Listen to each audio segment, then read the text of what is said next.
अल्हम्दुलिल्लाहि रब्बिल आलमीन वस्सलातु वस्सलामु अला रसूलिहिल करीम अम्मा बादु फ़ाऊज़ु बिल्लाहि मिनश शैतानिर रजीम बिस्मिल्लाहिर रहमानिर रहीम इन्नल्लाहा व मलाइकातहु यसल्लूना अलन नबी या अय्युहल्लज़ीना आमनू सल्लु अलैहि व सल्लिमू तस्लीमा बलगल उला बिकमालिही कशफ़ दुजा बिजमालिही हसुन जमीउ हिसालिही सल्लु अलैहि व आलिहि। आका हज़रत सल्लल्लाहु अलैहि वसल्लम अक्सर औक़ात खजूरों से रोज़ा इफ्तार फरमाया करते थे। अगर वह मुयस्सर ना होती तो पानी से इफ्तार फरमा लेते थे।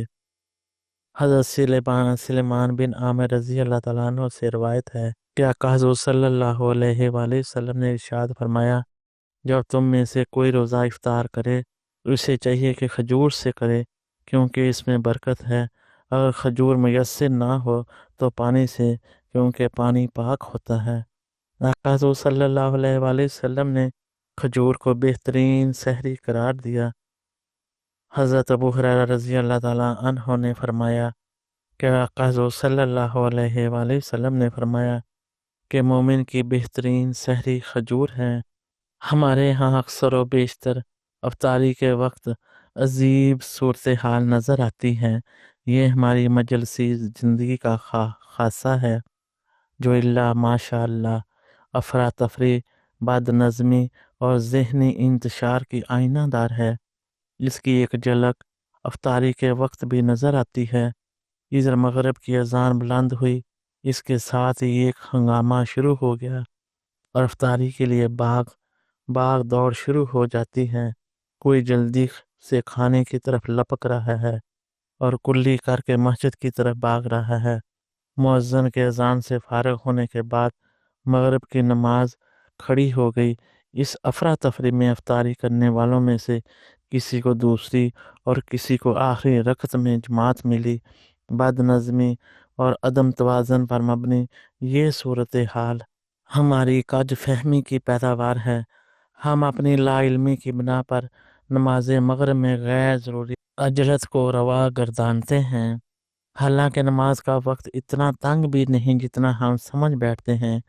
हमें चाहिए कि हम 10-15 मिनट अफ्तारी के लिए दें और फिर इत्मीनान और यकसुई से नमाज मगरिब बाजमात अदा करें।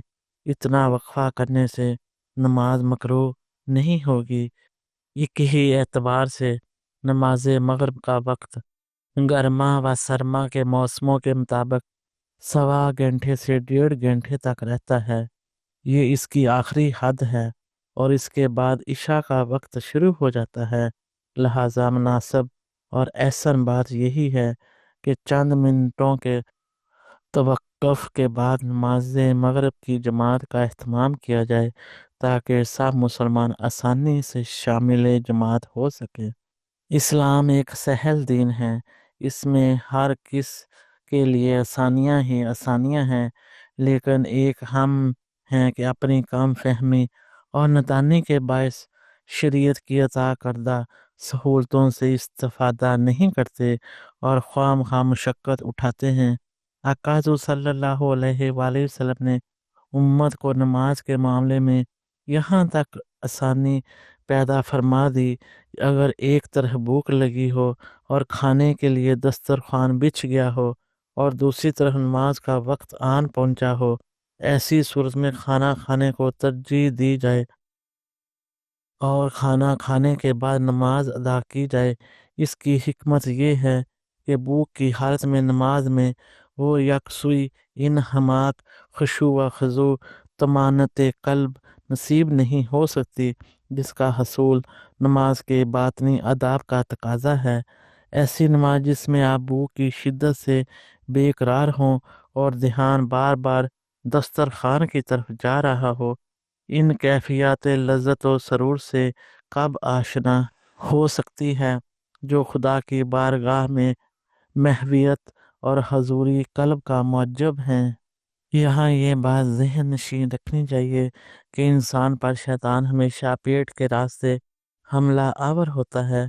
वो हसूल रिज़्क़ की कोशिशों में परेशानी से फ़ायदा उठाकर इसे हराम की तरफ راغب کر دیتا ہے اور بو کے ہتھیار سے اسے شکار کر لیتا ہے۔